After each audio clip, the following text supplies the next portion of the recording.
Welcome back. ఈ రోజు మనం అయితే హనీ పాపని ప్రాంక్ చేయబోతున్నాం. చాలా రోజులు అయిపోయింది కదా హనీ పాపని ప్రాంక్ చేసి. అంతకుముందు నేనైతే బేబమ్మని ఇంకా బుడ్డక్కని ఇద్దరిని అయితే ప్రాంక్ చేశాను. అంటే ఒక మూట తీసుకుని ఆ మూటలో నేను దాంకొని దానికి ఒక బొక్క పెట్టుకుని లోపల మ్యూజిక్ పెట్టుకుని ప్రాంక్ చేస్తాను కదా. చాలా మంది అయితే హనీ పాపతో చేయమని అడిగారు. అప్పుడు హనీ పాప అయితే బెంగళూరు వెళ్ళింది. ఇప్పుడైతే హనీ పాప వచ్చేసింది అనమాట. ఆ సోపాలు పడి అయితే నేను డబ్బా అయితే సంపాదించాను. అండ్ ఇప్పుడైతే నేనైతే దీని లోపలికి వెళ్ళి దాంకుంటాను. అంటే ఐ మీన్ నేను ఎలా అంటే చెప్తాను చూడండి. ఇట్లా కంప్లీట్ గా దీన్ని నా మీద వేసేసుకుని ఇట్లా పట్టట్లా కుడుపునట్టు ఉబ్బనగా పందిలాగా అయి ఉన్నా. దీంట్లో బట్టే స్టేజ్ దాటిపోయినా నేను.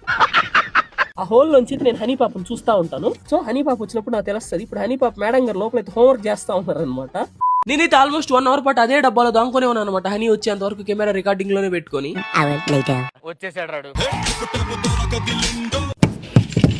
తేడాగా ఉందేంటి? అమ్మ బాబాయ్ భయపడి వెళ్ళిపోయిందే అనుకున్నా. డైరెక్ట్ గా ఈసారి కర్రే పట్టుకుని అటాక్ వచ్చేసింది హనీ పాప. ప్లీజ్ లైక్ అండ్ సబ్స్క్రైబ్ చేసుకోవచ్చుగా. ఉంటా బాయ్.